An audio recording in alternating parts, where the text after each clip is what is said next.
In the late 1860s, the narrow, twisting streets of the city were covered in thick grime which, like a leech, sucked everything good and wholesome from the very bricks and mortar of the surrounding buildings.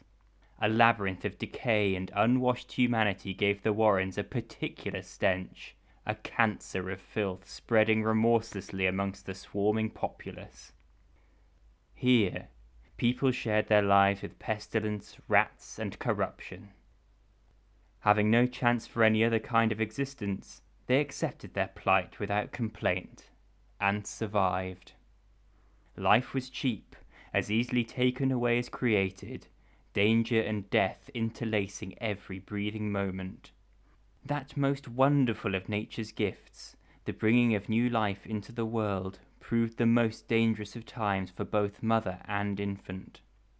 Understanding of sickness, disease, and infection remained rudimentary, doctors being as ignorant as they were 1,000 years before.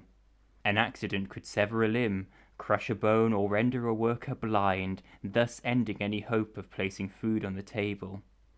Necessity forced children, often as young as 5 or 6, to work and keep everything in balance. Families were large, sharing crumbling dwellings with others, sometimes as many as 12 to a single room, crammed into airless, dank cellars.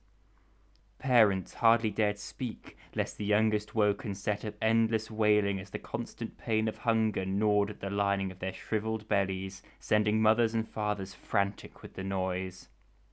An unending nightmare, a constant struggle to make ends meet and get through just one more day. Amongst this squalor, the pawnbroker roamed in his ephemeral undertaking. Flitting into people's homes and preying on their desperate need, he spied out valuable trinkets or family heirlooms, offering them a pittance for items worth 100 times more. At least, as he often told them, he offered some relief to their pitiful existence. "It's pearls," said the toothless crone, standing amidst the chaos of filthy, squabbling children that morning in chilly autumn. The pawnbroker wrung his hands, seeming to fill the tiny room.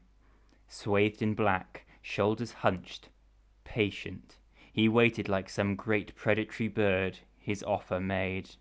In the corner, a younger woman, perhaps the mother of the feral brood, rocked herself backwards and forwards, mumbling meaningless sounds. Both he and the crone ignored her. Mouth widening slightly into what might be mistaken for a smile, the pawnbroker's voice sounded as cold and as chill as a January morning. "You are mistaken, old woman. They are mere stones, polished to resemble pearls." They held one another's stares.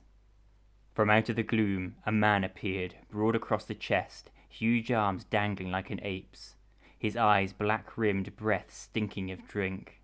He shuffled forward, seizing the jewelry from the crone's grasp. "If she says it's pearls," he droned, words slipping from between wet, slack lips, "then it's pearls."